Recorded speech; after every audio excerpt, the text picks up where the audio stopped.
Prepare to set fire to the index card of allowable opinion. Your daily dose of liberty education starts here. The Tom Woods Show. Hey everybody, welcome back for another episode of The Tom Woods Show, episode 2401, with our old friend Keith Knight, managing editor at the Libertarian Institute, where I sit on the board, by the way, so they have impeccable taste. Libertarianinstitute.org is the website. Keith, you are, and again, maybe I've said this before, and my middle-aged brain is not good at remembering things I've said and done, but I do not mean this in a patronizing way, that you are a genuine up-and-comer in the movement. In fact, maybe you have already arisen in the movement, but I mean, the work you do, the amount of work you do, the reading you do, the study, the time and care that you put into everything you do, you are always trying to learn more, master more of the material, be able to respond to more criticisms. Thank goodness you have that energy, because this guy no longer does. I mean, I got the Tom Woods Show. I'm doing my various things, but man, you are like a guy with a mission, on fire, and I'm really glad to see it, because after the Ron Paul movement, I thought, because of all those young people who flocked to him, that we were going to have like a renaissance of all these young, articulate people defending our ideas. And frankly, that never really panned out. I was surprised and disappointed at that. But you, my friend, are an exception to the rule. So welcome back. Tom, thank you so much for having me, along with the very kind intro. I think the thing that keeps me so motivated is just knowing, once I learned about opportunity cost and I really understood the cost of me going to school for free was actually 12 years of my life, 5 hours a day, I thought, gosh, when I get on at the Institute, I got to make sure that anytime someone clicks on my stuff, they start learning things I wish I would have learned when I was in facts class, history class, English class, etc. So I'm glad to know that it's paying off. That's exactly what I try to do. Exactly what I try to do. And I try to meet them where they are by saying, look, I realize that what I'm about to tell you probably sounds a little bit out there, whatever. Believe me, I understand that. I think if you acknowledge that you're saying things that run contrary to what they expect you to say, you sound less crazy. It kind of bothers me sometimes when people just jump right in to, blowing up people's brains. Prepare them for that and say, look, I used to be where you were sitting now, saying, oh, come on, you're full of it. But when you start looking at the world the way I do and the way I think you ought to, you'll see things quite differently. Also, there's no fluff in what you do. Now, we're going to get to the substance of stuff here in just a minute here, but it's very important. I want Keith to be an example for the world. There's no fluff in what he does. I was just listening to the talk you gave at Porkfest, and there's no fluff. If anything, it might need a little extra fluff, because it is just, it is overwhelming, the amount of data and the arguments you're making. I mean, it's irresistible. I mean, it's like you're taking a baseball bat to every bad argument in the world and just relentless. Just when it tries to come up for air, you're just smashing it and smashing it and smashing it. I like that, because I don't, I have limited time. As you say, opportunity cost. There are many other things. I could be learning another language. I could be, vacationing or doing a lot of things. So I want my time to be used in a way that is highly value productive for me. And when I read your stuff or listen to you, there's no wasted time. Now, there's a funny irony about this, that I'm talking about how there's no wasted time in your material, and yet I've completely wasted the first 4 minutes of this episode. All right. Well, in any case, Keith, let's jump in here. So, Thomas Sowell, do you know offhand how old he is now? He's in his 80s, right? 93. Oh, he's 93. I think it's that I just don't want him to be 93. So I have it in my head that he's perpetually in his 80s. Because, I know what it was. I think when he discontinued his column, his newspaper column, he was in his 80s. And then at that point, he kind of froze there in my mind. So he just released a new book. Now, doggone it, if when I'm 93, I release a new book, I expect serious congratulations. But anyway, congratulations, Thomas Sowell. I don't want to bother you when you're 93. Just relax. So I have Keith Knight here. We're going to talk about it. It's called Social Justice Fallacies. And man, there are many of them. And he's like you, Keith. I mean, just brutal beatdowns of these things. And apparently it just came out. So you've read the whole thing. The great thing about this book is, as you were saying before we started recording, it's a great summary of Sowell's work. So explain how that is the case.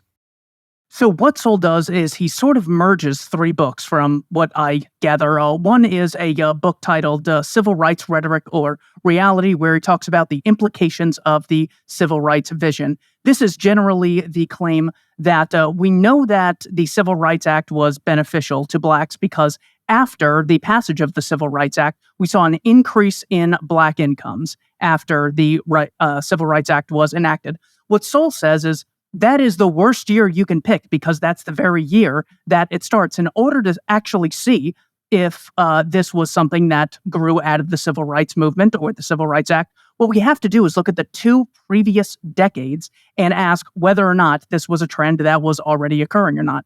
So I had actually asked Larry Elder at Freedom Fest, I said, you have so many stats just always at the top of your head. What's one statistic that you would give to people? And he said, I think I would say to people that Black poverty from the year 1940 to 1960 decreased from 87% to 47% before any civil rights legislation, before any affirmative action took place. That's the most important thing. So that is Civil Rights Rhetoric or Reality. He then merges it with two other books, Basic Economics and A Conflict of Visions. That's why Social Justice Fallacies is so good. In 140 pages, you get like 50 years of research and wisdom.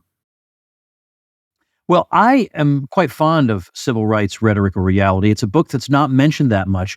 When people talk about Sowell's work, they talk about A Conflict of Visions, they talk about Knowledge and Decisions, and those are great books. But Civil Rights Rhetoric or Reality is a fantastic book. And the fact that this summarizes that argument and brings it up to date, because that's an old book from the mid-'80s, is very, very valuable. And incidentally, I have a review of Civil Rights Rhetoric or Reality on Amazon from 2001 that I'm very proud of. And I just went recently and looked at other reviews on there. And there's a review from 2022 who the entire review is, the package was open when I received it. That is not, why is it that in this day and age, people still don't understand what the point of an Amazon review is? I don't care what condition the book was in. I mean, what kind of a boomer are you? That is no, an Amazon review is about the contents of the book, the substance of the book. But anyway, so let's dig into some of this. I mean, Sowell, by the way, Sowell had a late talking child. And so he wrote a book called Late Talking Children. I mean, he was just that kind of guy. He would become intensely interested in something, and then he could just write a whole book on it like he was the world's foremost expert. And I also think that he's a great model if you want to become a good writer. Read a lot of Thomas Sowell's prose, and you will absorb what it means to be a good writer and to be able to explain complicated things very clearly and simply. Yeah, definitely. What I love about his ability to summarize in this book is he really gets to it. So he'll say that there's basically three reasons we should be skeptical of the civil rights worldview. That first, all disparities are proof of discrimination. Second, these disparities justify surrogate decision makers, which he calls them. Also does make the point that it's not just you delegating to a surrogate, it's a coercive surrogate on your behalf. So that is really important. He says that there's three things that we need to look at in order to really refute the idea that the problems of today are the result of what's referred to by social justice advocates as the legacy of slavery. He says the first reason we should be skeptical is a lot of these problems that are attributed to the Black community do not apply to Blacks who are immigrants to America. Now, I'm well aware that there's a selection process. People don't immigrate through lottery or anything random. But if the problem was the white racists in America, you would have to then claim that they pick and choose which Blacks to be racist against, whether or not they are immigrants or were born in America before choosing how to interact with them. So Sowell is not surprised to see that we see a 30% income difference between native Blacks and immigrant Blacks. Critical theory, social justice advocates cannot explain this disparity. Now, people like Ludwig von Mises obviously could in his book Planning for Freedom, where he says wages rise as the result of capital investment, competition, and people acquiring skills. That is very clear. The second reason we should be skeptical of the social justice vision is that a lot of these problems, such as high homicide rates, out of wedlock births, high rates of poverty, and diminished homes, all of these riots that we see. We did not see these problems when racism was much worse. This would be the 1920s, 30s, 40s, and 50s. In America, you actually saw blacks going into high-skilled, highly paid professions at a faster rate the decade preceding the civil rights movement than you did in the decade after.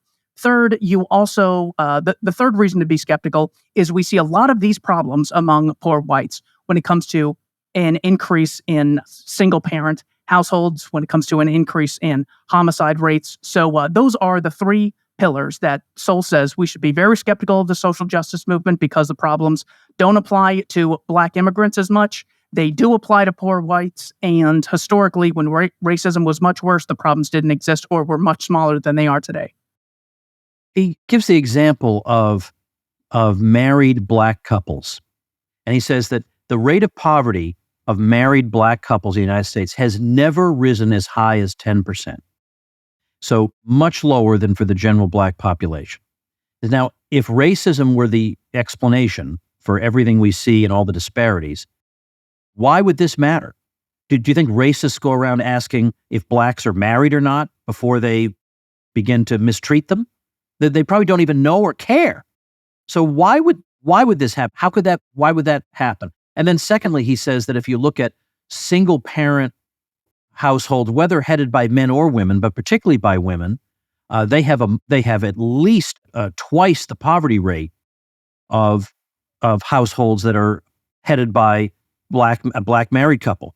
Now, well, how could this, if white supremacy were everywhere, how would that be possible? Why have the white supremacists been so unable to do anything about that particular disparity? So his point is, there's a lot to be said for behavior. There are behavioral differences that can actually help you get ahead or make you fall behind. And so again, not everything can be explained with this comic book level explanation. But then also, one of the great things about his earlier book, replicated to some degree here, is that he'll go through, and remember, he also wrote the book Ethnic America. He was very good friends with the late Stephen Thernstrom at Harvard, who was the editor of the Encyclopedia of American Ethnic Groups. So he was very interested in these sorts of things. He knew all about different disparities. And he would say that, look, we're not allowed to say that Germans are known for being hard workers. But yet, when we have anecdotal data from all over the world of everybody in South America and Asia and everywhere around the world saying that Germans are very hard workers, like, what does this mean? Or that the Germans or other groups like the Armenians in some cases, you have groups that own, more mills than the native people or have more than twice the income of the native people over and over and over. This is replicated time and again. He gives the example of the Ottoman Empire. And he says, if you just look at the early 20th century, like 100 years ago, I guess sort of before, a little bit more than 100 years ago, while they still had the Ottoman Empire, none of the 40 private bankers listed in Istanbul was a Turk, even though Turks ruled the empire. None of the 34 stockbrokers in Istanbul was a Turk. Of the capital assets of 284 industrial firms in the Ottoman Empire that employed 5 or more workers, 50% of these firms were owned by Greeks and another 20% owned by Armenians. This is not unique. So there have been many cases in where racial or ethnic minorities have owned more than half of entire industries. So the Chinese in Malaysia, the Germans in Brazil, Lebanese in West Africa, Jews in Poland, Italians in Argentina. And he goes on and on and on and on and says, but in effect, he says, show me anywhere in the world where you have had exactly the same representation in whatever it is, an industry, a particular course of study or whatever, that is exactly proportionate to a particular minority group's representation of the population. Can't find it, you won't find it. There are a million reasons why you won't, and virtually none of them are sinister. Exactly. The example that he uses of when it comes to places like Democracy Now! Will say, we know that discrimination occurs because we see a difference between white incomes and black incomes. So what Sowell says is, well, can I find similar disparities between two other groups in America? So what he does is he finds almost the same exact pattern when you compare Japanese Americans to Mexican Americans. And when it comes to median income, it turns out in this white supremacist society of ours, whites come out roughly 11th. If you look at, I believe Sowell cites both the New York Times along with Current Population Review. These people get their statistics from the census data. So Sowell says that there's a number of groups that have a higher income than whites on average, and these include Indian, Pakistani, Vietnamese, Filipino, Taiwanese, Chinese, Hmong, and Japanese American immigrants. Again, I concede the selection process that people don't come here at random, but when they got here, wouldn't the racists hate them even more and then discriminate against them more? So that is another fallacy that the social justice advocate will do, point to one disparity. It's generally summarized as the Asians don't exist problem. So when it comes to whites versus blacks, when it is in regards to being less likely to get loans, turns out, well, Asians are even less likely to get denied for loans than whites. When it comes to student discipline, you also get the same thing. Sowell uses the example of Japanese Americans coming to America, speaking very little English in the 1940s, being sent to internment camps and having their property stripped from them. By the year 1959, their incomes were relatively equal to whites, and by 1969, the amount of wealth they had on net was roughly 1/3 higher than the average person who was white in America. None of these social justice advocates could explain such a thing, nor could they explain Thomas Sowell's citation in the New York Times, where it turns out 6 out of the 10 poorest counties in America have a population that is between 90% and 99% white. This is generally the area in the Appalachian Mountains of Kentucky. So on the racial issue, there is just basically nothing left. The only thing I wish he would have gotten into, just because it's at the heart of the social justice movement, are the major claims of Black Lives Matter. Recently, well, not too recently, this would have been July of 2017, Roland Fryer, who has a PhD at Harvard University, one of the youngest professors to get tenure there, actually dug into the research of 18 cities when it comes to the central claim of Black Lives Matter. Blacks are disproportionately targeted by police. Fryer says, well, the first thing is that we see a huge disparity when it comes to men and women. Men are 95% of those killed by police. But before looking into that, is there even a disparity between the races when it comes to those who are killed by police? So Roland Fryer's research paper is titled An Empirical Analysis of Racial Differences in Police Use of Force.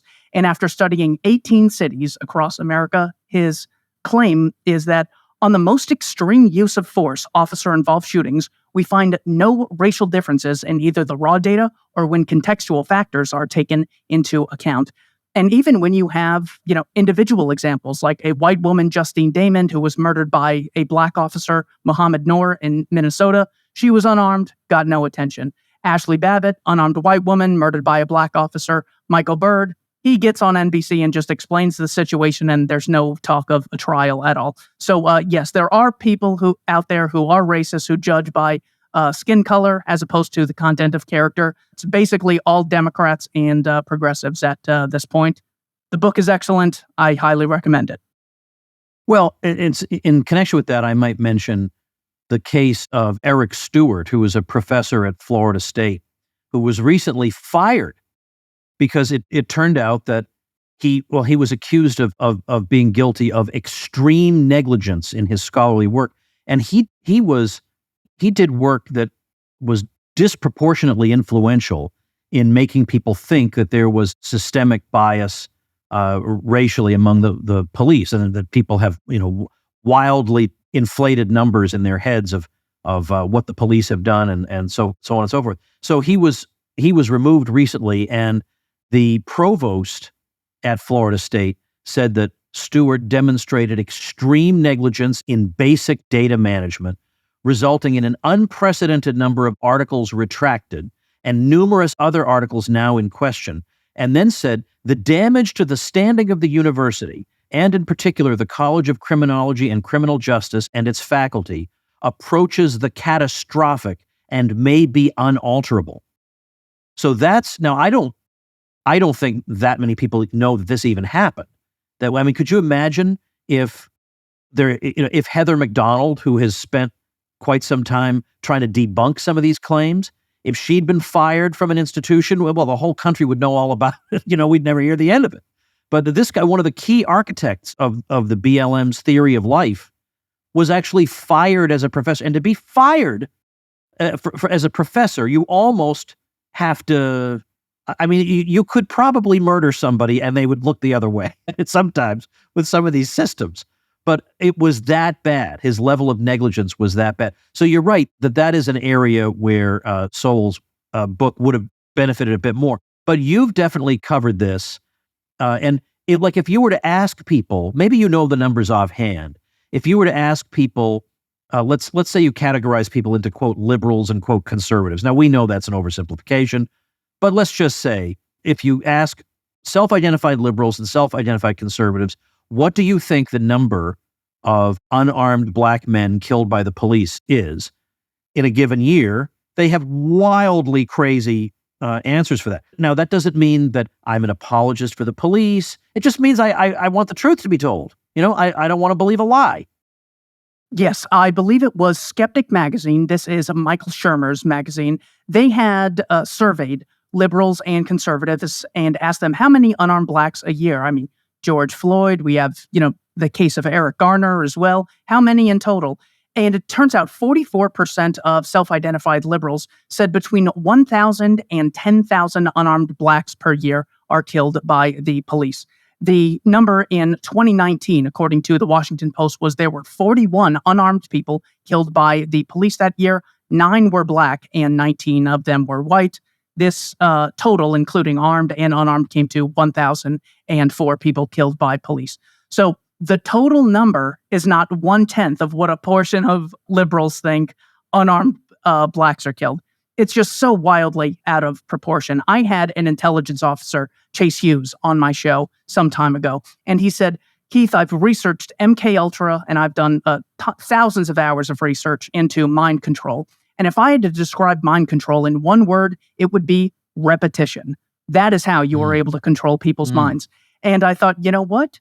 That probably is the reason why people will just automatically associate child labor with capitalism, because child labor never existed until Andrew Carnegie, and they've done this research. No, it's literally just been repeated again and again and again. America's racist, America's racist.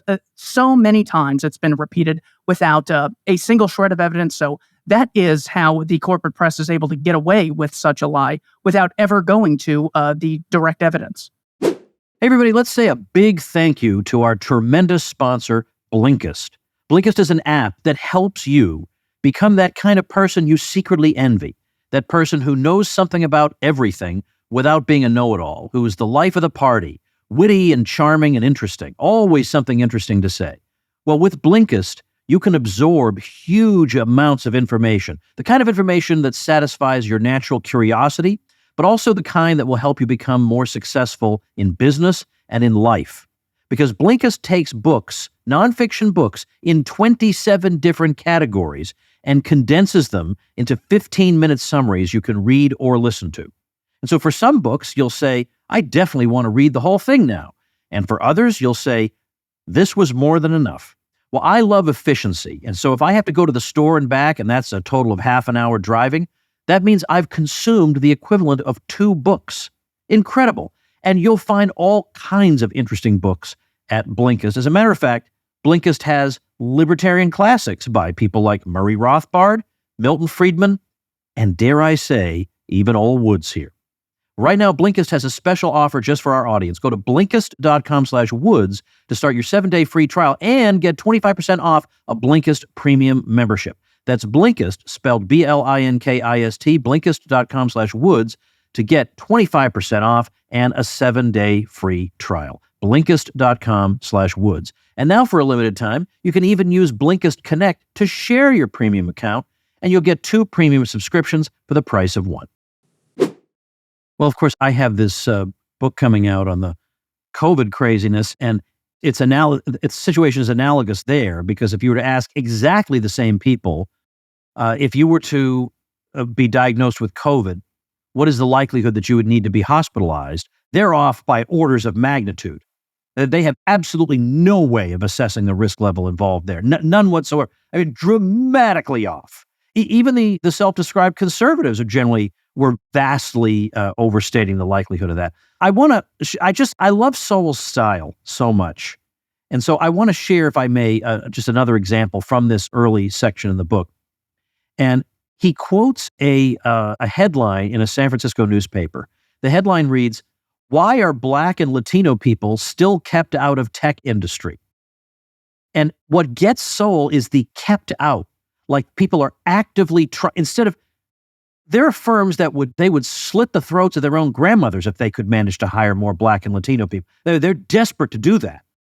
But so the idea that actually they're trying to keep them out is utterly preposterous. But so Sowell's response is, look, are Asians being kept out of professional basketball, or Californians kept out of the National Hockey League? And he says, look, there are ethnic differences in educational qualifications here. He says, Asian Americans have more college degrees in engineering than either Blacks or Hispanics, each of whom outnumbers Asian Americans in the population. And he says at the PhD level, Asian Americans' engineering degrees, even though they, as a percentage of the population, are very, very small, outnumber in raw numbers the engineering PhDs of Blacks and Hispanics combined. And he says, and by the way, such disparities in engineering degrees are not peculiar to the United States. And he gives a favorite example of the Chinese minority in Malaysia. In the 1960s, the Chinese minority in Malaysia received 408 engineering degrees. The Malaysian majority received 4 engineering degrees. And so this is not a matter of keeping anybody out. And he says there is no way the Chinese in Malaysia could keep out Malaysian students in universities that were run by Malaysians and subject to the authority of the Malaysian government, which was also run by Malaysians. I mean, it's a brutal beatdown. It's just like one young Keith Knight might give. Yes, and he also gets into the culturalist aspects of things. So first we have critical theory, 3 general ideas to explain disparities among groups. Critical theory, disparities are the result of discrimination. Genetic determinism, the races evolved in different climates, or God has designed the races in different ways with different benefits and different costs. What Sowell says is, if you actually look at different cultures embraced, this actually explains things like disparities in IQ. The examples he uses of, we see a big disparity in IQ starting in the First World War between Blacks and whites. But when you look at Blacks in the North versus Blacks in the South, you actually see less of a disparity between the races and a blatant disparity between those in the North and those in the South. He also uses the increasing IQ of Jews within a generation or two, citing the research of James Flynn. And he looks at how different areas of Europe evolved at different times. So if it was just one race is better and other races are worse, it's hard to explain why the Chinese were the earliest civilization to have things like writing. It's hard to explain why Greece and Rome came onto the scene much sooner than places in Britain, yet the British started the Industrial Revolution. If all we have are these deterministic aspects, we would see all the races at different parts in history, and then more or less stagnant and increasing or decreasing at the same rate. But we don't see that. At the end of the book, he says, we have tons of poverty in Singapore, and the Singaporeans, thanks to people like Lee Kuan Yew, were able to drastically increase their wealth as a causal result of increasing the amount of free trade and private property. Saw the same thing in Hong Kong.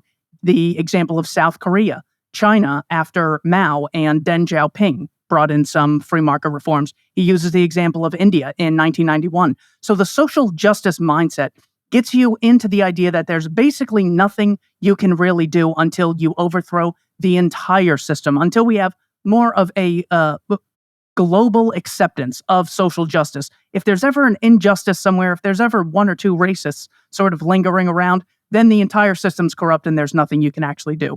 Well, he actually shows us not only on a large scale, on an individual scale. So he gets into the idea that wages have stagnated and all the benefits in the last 50 years have all gone to the top 10%. Sowell says it's important to know that the 10% is actually just a category, and it doesn't actually specify individuals who move in and out of this category. The example I use is it's like you're looking at the average age of a freshman in the year 1980, and you say, okay, the average freshman is 18 years old. And then 40 years later, you go back to that college, and the average age of a freshman is still 18 years old. So it turns out people aren't aging at this college. Well, that is just a group of people. Those are not actual human beings. That's just one demographic people move in and out of. So he finds that about 5% of people after 20 years are still in the same income bracket. This is why we see a vast disparity in the median income of the average 20-year-old and the average 45-year-old in America. He also uses the example of Canada because there is income mobility. When people get more on-the-job skills, they get their foot in the door, and they're able to increase the wage that they demand. He also mentions in 1948, there was a higher white youth unemployment rate than Black youth unemployment rate, which throws another wrench into the social justice worldview that disparities today are the result or legacy of racism. Sowell says, why did it take more than 150 years for the legacy of slavery to actually have this effect, which the social justice advocates are telling us we have? So just so many examples of that all throughout the book. I want to go back to something you said about, given the way social justice people would have us think, no progress can be made until the entire system is overthrown. Well, I think some people are probably a little more too impatient for that. So let's give them some happier news. And Sowell recalls a story that Barack Obama told about maybe you remember this, about a Black young man he was talking to who had wanted to become a pilot, and he'd thought of joining the Air Force, but he decided not to because he decided there's no way the Air Force would ever let a Black man fly a plane. Now, this is decades after there was a whole squadron of Black American fighter pilots in World War II, and then beyond. But he had become so convinced, and who can blame him, given what he's told 24 hours a day, that this was impossible, that he wasn't even going to try. So it reminds me when I had Wanjiro Njoya on the show from the University of Exeter, and she was saying kind of something along the lines of what Sowell is saying. Sowell is saying, look, it's not that there are no people who treat others unjustly on the basis of race. It's not that there's nobody like that. It's that in this day and age, given that you have limited time, given the concept of opportunity cost, you have limited resources, is it better for you to expend that time and those resources on an increasingly fleeting amount of quote unquote racism? Or is it better just to spend it on building up your skills? Or as she said, we have so many people who in effect can't read. Could we just get them to read? I mean, go ahead and change the name of their high school because it was named after an oppressive person if you want to. But the problem is the kids in that school still can't read anything, so maybe you could just focus a little bit on that they can't read, and then later maybe do other things. But starting with getting them reading, might make more sense. That might make more sense. Unfortunately, there's very little incentive to do so. Corey DeAngelis is an excellent school choice advocate. He cites the National Institute for Educational Statistics and finds that there's been a 280% increase adjusted for inflation since 1960 when it comes to per student spending on education. And they're so explicit that even the teachers don't brag about their results. They go, you know what, kids, basically everyone needs to go to college. Now, would they be saying that if they were so proud of what they just had the kids doing for the last 12 years? They'd say, yeah, you don't have to go to college. We've done so much with all this money and all this time you've given us. If you want to go to college, I bet there's nothing else you'll learn because we did such a darn good job. No, they are constantly conceding that no matter how much money you give them, they don't have, it's never a management problem. It's never an incentive problem. It's always a matter of dollars and cents. And this is just very classic. You have people like Jonathan Haidt doing research that the average person will have an intuition that they want more money, they want more power, they want a higher social status, and then come up with justifications as to why those things should happen. We see it everywhere. There's no reason we shouldn't think people like professors or politicians or members of the media do the exact same thing. There's a study in here that I have to mention, or a couple of studies, that even though they're somewhat tangential to the thesis, they're so interesting that I want to bring them up to you and with the listening audience. And it's in the context of Sowell saying that yet another contributor to, let's say, a prosperous, stable society is a level of social trust, of honesty in the society. And that's something that is hard to measure, or it's not something that we normally would try to place a number on. And so it's easily overlooked by historians and statisticians and social critics, let's say. But it's very real. And so he gives the example of a study from about 10 years ago in which a dozen wallets were placed in various, obvious, very obvious and open spots in different cities. And the test was to see how many of these wallets would be returned with the cash inside them still in there. And so what they found was in Helsinki, so in Finland, you had 11 of the 12 wallets returned. In Portugal, in Lisbon, only one of the 12 wallets was returned, and that was returned by a couple visiting from the Netherlands. So no Portuguese person returned any wallet at all. So another study found that in Norway, all the wallets were returned, every last one. In the US, 2/3 of the wallets were returned. In China, 30%, and in Mexico, 21%. Now, this doesn't mean that genetically people in Finland return wallets, but it does mean something, though, right? It's a very surprising, a very interesting result, let's say. Maybe it's not entirely surprising, but it's an interesting result. And it goes to show if even something like this could be so drastically different in the way people think or the way they interact with others, then why would we think that all other aspects of human endeavor would wind up being exactly equal? If even on something as simple as being a decent enough person to return a wallet, we get these drastically different results, then probably you're going to get drastically different results in everything. It's just give up. You're never going to get equality on those things, ever. You've never, ever had, as Sowell says, perfectly proportionate results racially in any society on a measurement of anything. And not to mention, he also points out all the groups that have surpassed whites and all the, as you say, the disparities between some ethnic groups in the U.S. and others that are larger than the white-black differential, even though the factors that are alleged to account for the white-black differential are not present in those cases. So it's, as I say, it's a brutal, brutal, brutal beatdown. But I had to mention that because I memorized those statistics because I'm going to share this study with everybody I know about the wallets because I just found that so interesting. And he also uses in his honesty example the number of parking tickets paid at the United Nations. Yes. So they don't have to strictly pay them because they have diplomatic immunity, but they could pay them anyway. So yeah. That's a great example. Yeah, we constantly see these disparities everywhere. A guy in, I think, 1912, his last name is Michaels or McKells, came up with the iron law of oligarchy, saying that any organization, whether it's democratic or no matter how democratic it starts out, because of domineering personalities and for the sense of efficiency, an oligarchy will be created. So this is why we see drastic inequalities in every society since Aristotle was very unequal to the average person in Greece. The greatest champions of equality today, Alexandria Ocasio-Cortez, have more money and institutional power than 99.99% of her constituents ever will, because we constantly see this everywhere. The example he uses is of a union that not everyone goes to the union meeting, not everyone speaks at the meeting, not everyone has as equally as good ideas. Not everyone is equally good at communicating those ideas and getting people on board.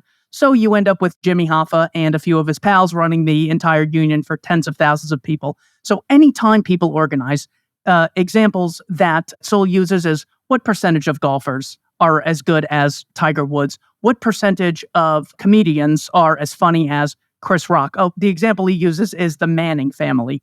Archie Manning, Peyton Manning, and Eli Manning are three of the greatest quarterbacks ever. What percentage of people are as good athletically as they are? So we constantly see these disparities everywhere. It's an iron law within every institution, within every society, so we should expect nothing different. That's why he calls it the invincible fallacy, that no matter what, people assume that in the absence of discrimination, we'd see total equality among the ages, the races, and the genders, and the nations, but we don't see equality between North and South Korea, where there's a large amount of similarities within their history. Racially, they're more or less the same, but we see a disparity, and it is because of cultures and institutions that people embrace.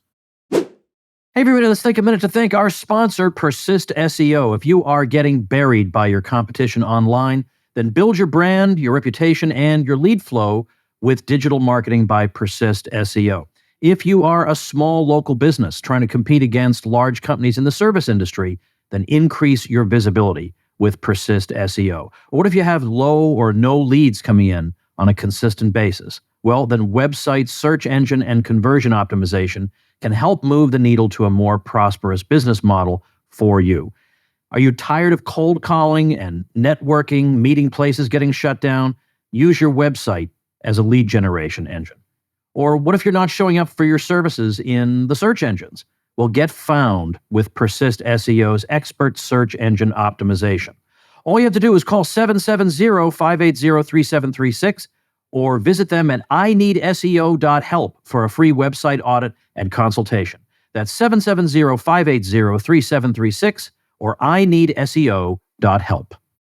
I want to elaborate on that point about the parking tickets at the UN. So the idea is they don't strictly have to pay these tickets because they have diplomatic immunity, so nothing's going to happen to them if they don't pay. And at the end of a 5-year study, it was found that Egyptian diplomats had thousands and thousands of unpaid tickets, whereas the Canadian ones had none, the British ones had none, the Japanese had none, even though they had twice as many diplomats as Egypt.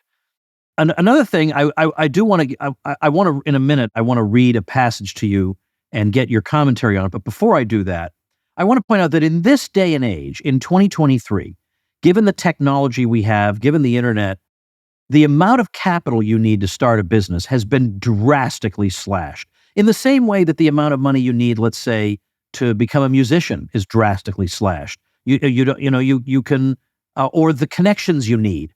I mean, yeah, you might not be world famous instantly, but you don't have to be signed by Capitol Records to get your music out there. Likewise, to become a documentary filmmaker, you see people making documentary films on a shoestring budget all the time because the technology has made that possible. There's been a tremendous leveling of opportunities for people. And it seems to me, if I were a leader in the Black community, I would say, look, whatever it is, whatever we think there is out there that's holding us back, there's no excuse for not teaching our young people how to harness the resources they have right now to build things for themselves, to build businesses and incomes in ways that our ancestors couldn't have dreamed of and white ancestors couldn't have dreamed of. We have these possibilities. Most people are pissing their days away unproductively. Now, I'll get yelled at for that, but you know what I mean. There are opportunities everywhere, and most people are instead just complaining and woe is me, and I can't believe I have to pay back my student loan or whatever. But a really ambitious person in this day and age will be alert to the many, many opportunities out there. And I would be training young Black people. I would say, here's how you build a business. You do the following things. And here's how you find a niche to get yourself into. And here's how you find out what the market wants. And here's how you find out what you are particularly suited to produce, or how you can get yourself suited to produce it. Or that instead of sitting around complaining that you're not earning enough, you think, all right, well, what have you been doing during your time at home to make yourself a more desired employee? Where have you carved out that extra hour? Yeah, I know it's hard. I know it means you won't get as much sleep, but that's what it takes to get ahead. I would be doing that. And instead, it's all political agitation, which is a complete, total dead end. Now, let me read this to you, and I want to get your comment on it. This is from Sowell. There have been many examples of peoples and places around the world that lifted themselves out of poverty in the second half of the 20th century. These would include Hong Kong, Singapore, and South Korea. In the last quarter of the 20th century, the huge nations of India and China had vast millions of poor people rise out of poverty. The common denominator in all these places was that their rise out of poverty began after government micromanaging of the economy was reduced. This was especially ironic in the case of China with a communist government. And here's the key. With social justice advocates supposedly concerned with the fate of the poor, it may seem strange that they seem to have paid remarkably little attention to places where the poor have risen out of poverty at a dramatic rate and on a massive scale. That at least raises the question whether the social justice advocates' priorities are the poor themselves or the social justice advocates' own vision of the world and their own role in that vision. What do you think of that? Well, this is what we inevitably get when people in high positions of power pay no price for being wrong, as Sowell likes to put it. So they don't actually have a huge incentive to say, all right, so it's the poverty and the injustice I'm against. What is it that what sort of processes or what sort of general institutions could we as a society embrace to increase the likelihood that people will have income mobility and will have more justice than we otherwise would? So instead of embracing the ideas of, say, Booker T. Washington, they've embraced the ideas of Al Sharpton just because they're more likely to arouse the passions of the feeble-minded, so to speak. So when it comes to things Alexandria Ocasio-Cortez could say when she has a microphone in front of her, she could say things like, I was watching Keith Knight, Don't Tread on Anyone, the other day, and it turns out he did a ton of research when he worked at Walmart and found out the primary reason people got fired at all Walmart locations was as a causal result of a lack of attendance and showing up on time. This is something within our control. We could leave earlier. We could bring books to places and get there and work early. You could also see that there's a great deal of correlation between people who get early on the job experience, get their foot in the door, start networking, start asking questions, start being more ambitious on the job and looking for opportunities. Those people will have higher incomes than they otherwise would. So just those two things, gaining on the job skills and asking questions and having your attendance in line. By the way, that happened at Walmart and Dish Network when I worked at both places. Attendance was the number one reason people lost their job. Those are much more within the control of the average person than, you know what, I can't control what time I get to work, but I can end systemic racism by voting once every 4 years. So the fact that they don't have the incentive to do that is one thing, but the fact that they constantly avoid such obvious, much more productive avenues of how to actually teach people to do things effectively does get to the question as to how really sincere they are. But then again, they don't have much incentive to be sincere when they're not generally held accountable, because it's not that, people, you win elections based on how much truth you tell. It's how many emotions you rile up and get people to vote for you. So, yeah, Sowell is definitely correct. And how could we falsify whether these people are really, really well intended? I mean, the example of AOC is just so bad. She posts a picture saying, look, my abuela's home in Puerto Rico has been devastated. She needs money. We need to pass this law to give them more money. So Matt Walsh of the Daily Wire says, you know what? If you, Tesla driver, congresswoman in America, aren't going to help her, I'll raise a bunch of money. And the Daily Wire raised $100,000. And AOC's campaign got a hold of the GoFundMe Indiegogo people and said that we won't be accepting the money. Now, when we get something like that, how is that possibly seen as having some sort of innocent explanation? Are you telling me Barack Obama, Harvard graduate president of America, believes that corporations pay men 25% more just because they're male? Yeah. I mean, there's just almost no innocent explanation for any of this. And right. I think that's a great way that sort of nudges people into saying, if you really cared about this, here's how I'd be able to tell. So you can change and you can admit you're wrong. And that's how I can differentiate the good people from the bad people, the well-intended from those who don't really care about the effects of their policies. So yes, that was an excellent part of the book. Ayn Rand gets criticized for being selfish and not caring about the poor and all that. But her argument was, look, obviously these people don't care about the poor. If you cared about the poor, you would look around the world and say, what is it that makes the poor better off? Answer, a market economy. Period. There's no argument about this. A market economy. And that is the one thing they are dead set against, and that they try to put as many obstacles in the way of, is a market economy. So therefore, I'm sorry, they do not deserve the benefit of the doubt, that they're just dumb and they just don't know any better. If they cared, they would pencil into their busy schedules the 5 minutes it would take to survey the world and notice that the more economic freedom a society has, the fewer deprivations the poor there suffer. It'd take 5 minutes to find that data. You just do a search for it, you can find it. So therefore, we can rule out that that's what they care about. Now, I don't mean this to absolutely exclude the possibility that there are some people who are so lazy that they haven't even bothered to look into how places become rich and why they stay poor.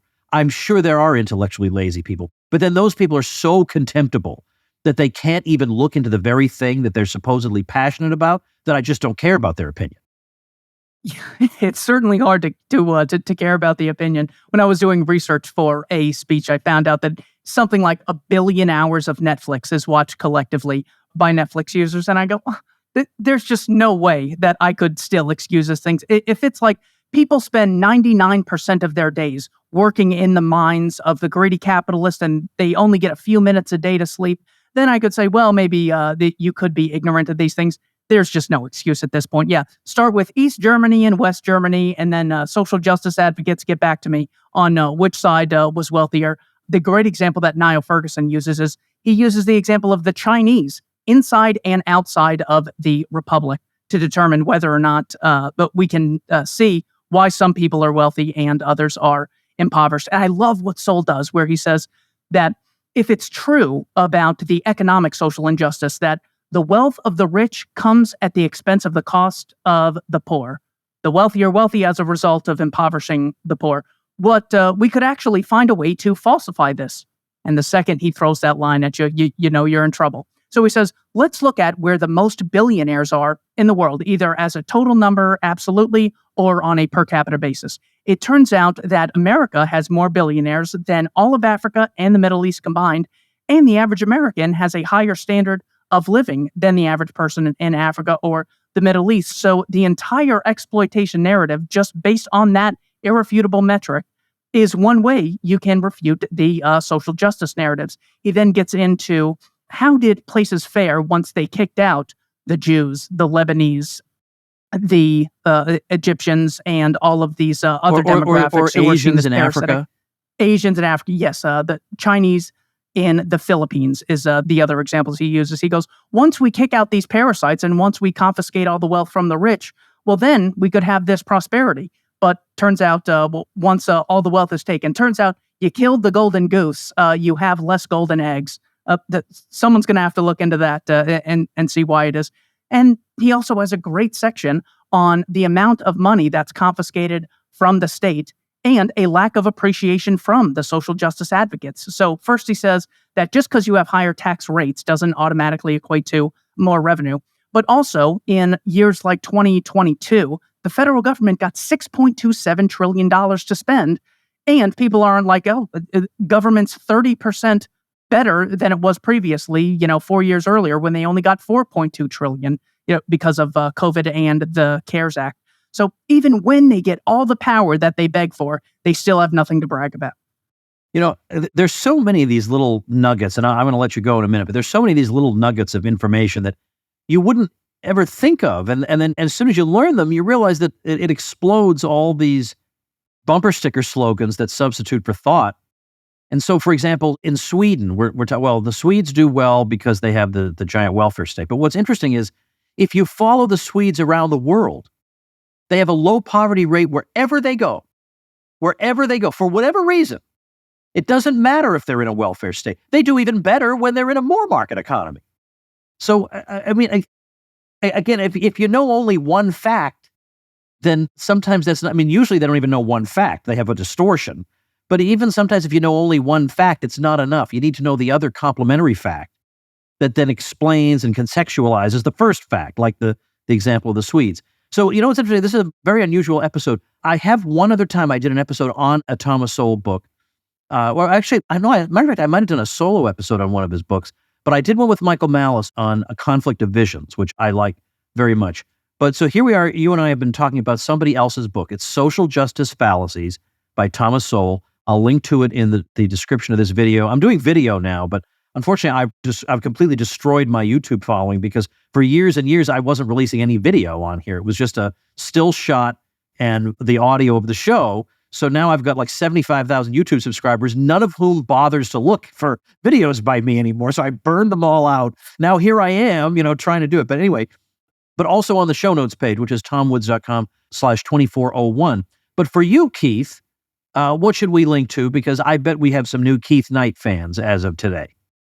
I would say my recent speech at PorkFest took me probably 6 or 8 months of reading tons of books, including Ibram X. Kendi, including the 1619 Project by Matthew Desmond and Hannah Nicole Jones. I summarized all that research in a speech that I titled Three Social Justice Lies, Racism, Sexism, and Homophobia. That is probably a good place to start if you're looking for videos. If you're looking for something to read, the Voluntarist Handbook is always free as a PDF at libertarianinstitute.org. Those are the 50 essays that I read that took me from being a progressive to being a libertarian. People from the right, like Joe Sobran, are in there. People on the left, like Sheldon Richman, are in there. It's a very good compilation to introduce people to in a very time-efficient manner to our ideas. Yes, I agree completely. That is a terrific book. So I will link to that as well. So check out the description, or also tomwoods.com/2401. Thank you, Keith. This was pretty intense. Like, I'm exhausted after this conversation. Thank you so much. Always a pleasure talking. Always a pleasure, Tom. Thank you. And thank you, ladies and gentlemen. Become a smarter libertarian in just 30 minutes a day. Visit tomwoods.com to subscribe to the show for free, and we'll see you next time. Like the sound of The Tom Woods Show? My audio production is provided by Podsworth Media. Check them out at podsworth.com.